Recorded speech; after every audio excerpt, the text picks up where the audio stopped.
મોહરમ મહિનાના આગમન સાથે સુરત શહેરના બેગમપુરા ઝડાવાડ ટેકરા વિસ્તારમાં મુસ્લિમ સમુદાય દ્વારા ઇમામ હુસૈનની શહાદતની યાદમાં ભવ્ય તાજિયા બનાવવાનું કાર્ય જોરશોરથી શરૂ કરાયું છે। મોહરમ મહિનાના આગમન સાથે સુરત શહેરના બેગમપુરા ઝાડાવાડ ટેકરા વિસ્તારમાં મુસ્લિમ સમુદાય દ્વારા ઇમામ હુસૈનની શહાદતની યાદમાં ભવ્ય તાજિયા બનાવવાનું કાર્ય જોરશોરથી શરૂ કરવામાં આવ્યું છે। સ્થાનિક આગેવાનો અને કારીગરો મળીને પરંપરાગત રીતે વાંસ, કાપડ, થર્મોકોલ અને ફૂલોથી આ તાજિયાનું નિર્માણ કર્યું છે। આ તાજિયા 10 થી 12 ફૂટ ઊંચા બનાવ્યા છે, જેને રંગબેરંગી ઝાલર, સીસા અને પતાકાથી શણગારવામાં આવ્યા છે। વિસ્તારના વરિષ્ઠ લોકોએ જણાવ્યું કે દર વર્ષે અમે ઇમામ હુસૈનની શહાદતને યાદ કરવા માટે તાજિયા બનાવીએ છીએ। આ વર્ષે પણ દિવસ રાત काम કરીને બનાવવામાં આવ્યા છે। कैमरामैन हकीम शेख साथे वसीम हाशमी नो रिपोर्ट, आजाद न्यूज, सूरत। मेरा नाम सलमान खान पठान है। सलमान भाई, कौन सी जगह और कितने वर्षों से कार्य हो रहा है? ये बेगमपुरा झारावड़ टेकरा रंगून सिटी के अंदर बनता है। तकरीबन 24 साल से ताजिया बन रहा है। इस साल लगभग बढ़ के 25 साल पूरे होने वाले हैं। कितना टाइम लगता है ताजिए में और कितने लोग मिलके बनाते हैं? ये तो पूरा हमारा पूरा ग्रुप है, जो तकरीबन 10 से 15 लड़के है और बनाने में तो समझो कि बहुत ही टाइम लगता है। स्टेप वाइज काम होता है।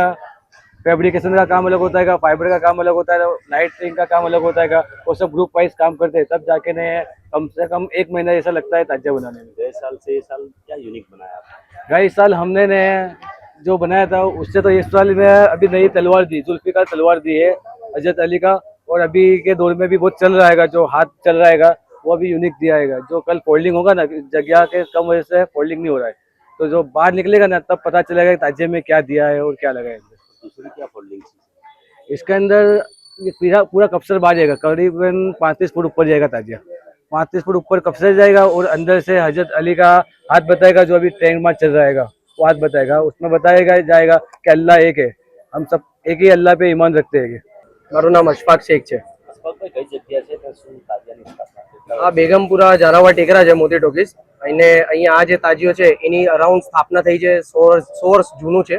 જ્યારે સુરતમાં ગણ્યા ગાંઠી 8 થી 10 તાજીયા બનતા હતા, એમાંનું આ એક તાજીઓ છે જે સૌથી પ્રખ્યાત કમળી કામ માટે હતું। જે કમળી કામની જે સ્થાપના થઈ હતી તાજીયા બનાવવાની, એ અહીંયા આ સ્થાનકથી શરૂઆત થઈ હતી।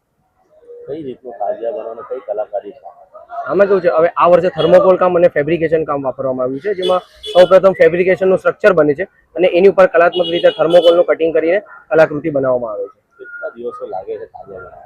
આની શરૂઆત આપણે જોવા જઈએ તો 1 થી 1.5 મહિના પહેલા જ થઈ જાય છે બનાવવાની, અને જો સમય જતા જતા અલગ અલગ રીતે કટિંગ થાય છે, ફેબ્રિકેશન થાય છે અને પછી કલર કામ થઈને ફાઇનલ ટચઅપ થાય છે।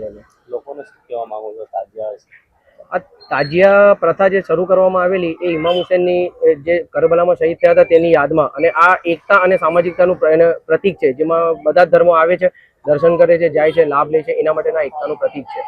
વિસર્જન માટે ખાસ અપીલ કરવા માંગો? અમારું ખાલી ગણતરી એક જ છે કે જે ગાઈડલાઇનના હિસાબે જે એને SOP આપવામાં આવી છે કમિશનર કચેરી, અમે એને અકોર્ડિંગ ટુ એને ફોલો કરીએ છીએ અને એ હિસાબે અમે અમારું પ્રસ્થાન અને વિસર્જન